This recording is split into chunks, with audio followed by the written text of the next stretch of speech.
Hi guys, I'm Anita and I'm back with another video. Today I'm going to be doing my Diverseathon wrap-up. Overall, I've enjoyed participating. I haven't been super active on Twitter, sadly, but I haven't been enjoying reading the books that I was, and I definitely also am interested in finishing all of the books that I got to, but I did not finish for the readathon. I ended up finishing 2 books, and then I'm close to finishing a 3rd, and I started in on a 4th book. The first book that I read for the Diverseathon was Simon versus the Homo Sapiens Agenda by Becky Albertalli. This is a book that is hugely popular on BookTube, and it follows this boy called Simon, who's gay, but he hasn't come out yet, and one day he's being blackmailed by a fellow school student to come out of his closet unless he do this thing for him. And so he has to sort of figure out if you want to do this thing or if you want to come out in a way that he wasn't planning to. But this also sets into motion all of his thought process about coming out, and when is it the right time to do that, and when is, and how will they react, and who is he gonna tell first, and all of these troubles. And all of this started when this guy came across some emails that he's been messaging between Simon and this mysterious character called Blue. We don't, for the majority of this book, we don't know who this character is. We only know that he's going to the same school and that he is also gay, and they form this friendship that develops into sort of a relationship without them even knowing the person at all. And I really love that concept, that they were just getting to know each other and they just trusted each other, and it built this huge amount of respect for each other without even knowing how the other person looked. This was not about the looks at all, and I loved that aspect of this, and I thought this book had so many great quotes in it, and one of them is actually on the back. I didn't know that before I finished reading it, but the straight people should have to come out too. The more awkward it is, the better, because why does homosexuals always have to be awkward about coming out? Why is it so strange to be out of the norm when it comes to your sexuality? And I like that he sort of asked this question, because I feel like, yeah, it's not fair that they have to feel like it's not accepted at all. And I really like the romance aspect, and I really like the friendships as well, the friendship between Simon and his schoolmates. And I really like that his parents had a big part of this book and how they tackled all of his coming out thing. I thought they did that pretty well as well. I overall just really love this book, and I ended up giving it 5 out of 5 stars, and I am definitely going to check out the next books that Becky Albertalli will be publishing, because I think she made a really, really great book and wrote it in a really simple way without being tacky or anything. Yeah, but definitely a book that I recommend. And the other book that I also finished was Bad Boy by Elliot Blake. This is a book that is about a transgender character, and this is written by Elliot Blake, former Leah Rader, so also a transgender author. So this is one of my own voices books that I picked up for this readathon. This follows this boy called Ren, he's the transgender character. He's just struggling with the day-to-day life, being who he is, and he's part of this secret group of people called the Black Iris, where they're trying to sort of solve if some girls have been hurt in some way, they've been raped, or they've been for some reason have been hurt by other guys. They sort of track them down and deal with it. Because he's become really confident with himself, more or less, with who he is after he's gone through the transition, and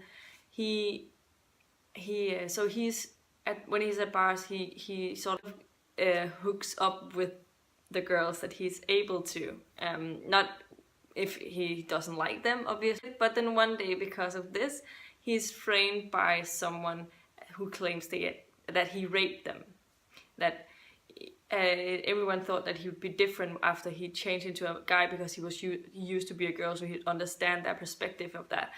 And yeah, so this throws him into a mystery of who framed him for this, because obviously he didn't rape this girl. So he's and he's also an online YouTuber, so yeah, everyone absolutely knows about this when this comes out, so he's forced to sort of leave the social media as well. So he has a hard time actually getting any sort of income, because he had this, and then he had this thing he did for the group, but he was also suspended from there until everything was solved.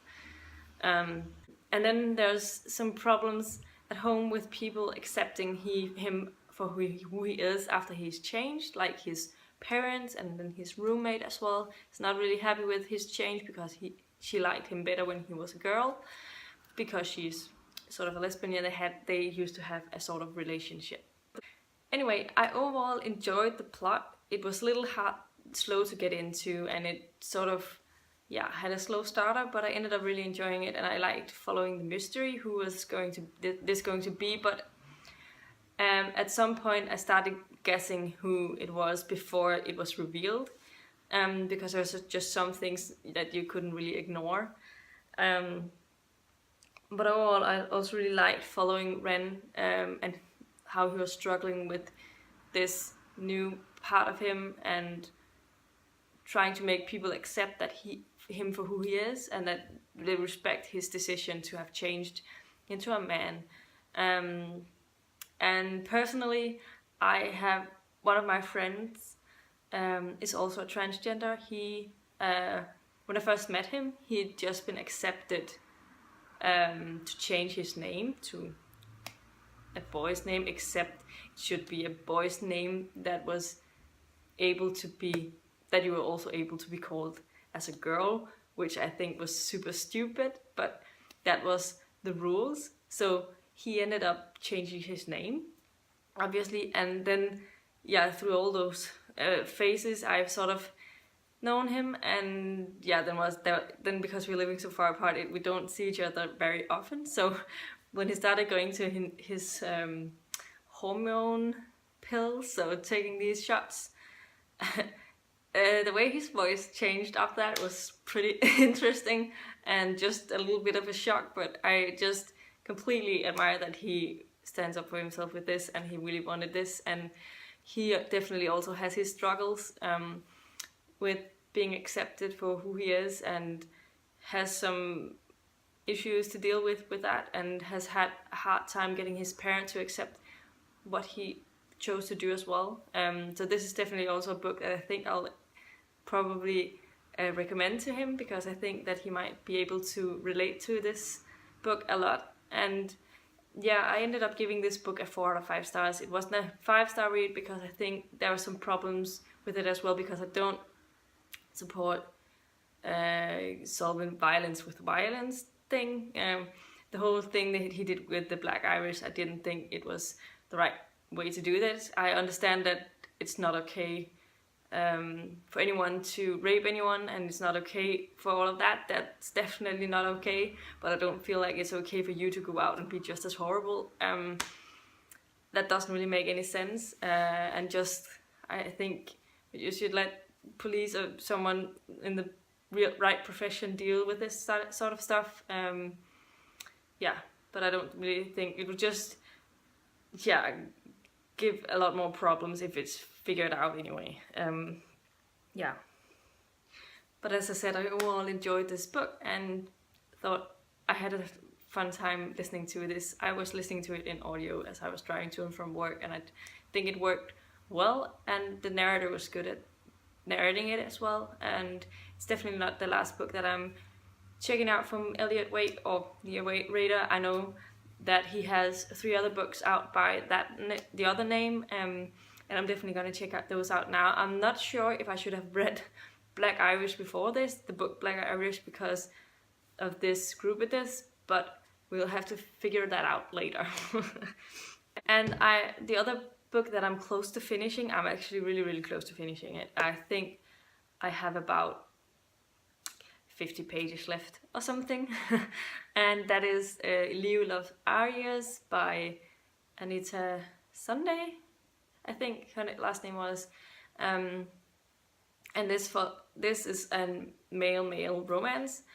You sort of see the theme, something with sexual orientation books. But anyway, I decided to start this because it was a NetGalley that I have to give some feedback to as well. So I thought it was perfect to read it for this Diverseathon.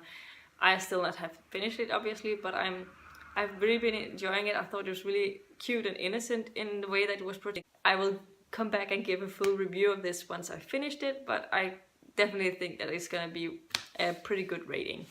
And the final book that I've also started in on is The Kite Runner by Khaled Hosseini. I've only read the first 50 pages. And it's not because I didn't enjoy it at all. I actually really liked it. I picked it up on Saturday, Saturday evening, and that time I read like 25 or 30 pages, and then I read another few pages yesterday.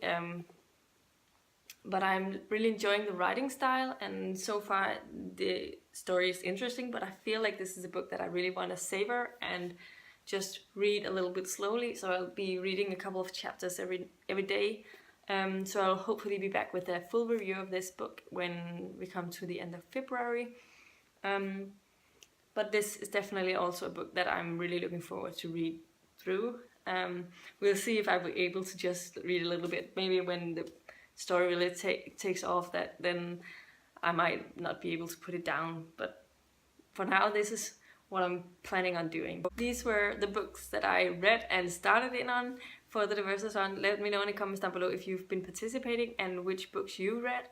I will say that I'm so happy now. I just discovered that I was able to get the Underground Railroad book, the sort of Diverseathon book for this week, which I didn't get to because I couldn't get a hand of it.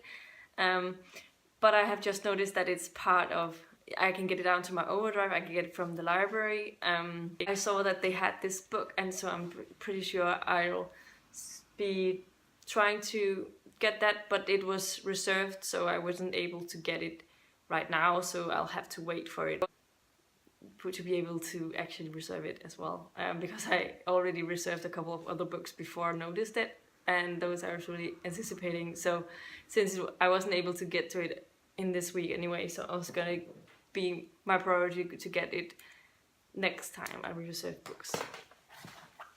But anyway, yeah, let me know in the comments down below if you participated in which books you read, and if you read any of the books that I have been reading, then if you've read them, please let me know what you thought of them, and if you agree with any of it. I would love to continue the discussion about these books in the comments. And yeah, this is definitely not the last time I'll be joining in on the Diverseathon. I think it's super important, especially now with everything going on in the US. I feel so terribly bad for all of the refugees around the world who isn't accepted to travel there. This is like their last hope, and yeah, and that they just get this. Yeah, I just feel like this is so terrible, and yeah, so it's.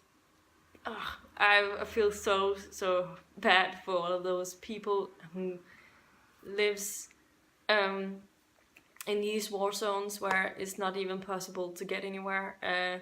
I also hate our own country for what they've done for some part of it, but at least we don't completely keep people out. We do take refugees in, but yeah. I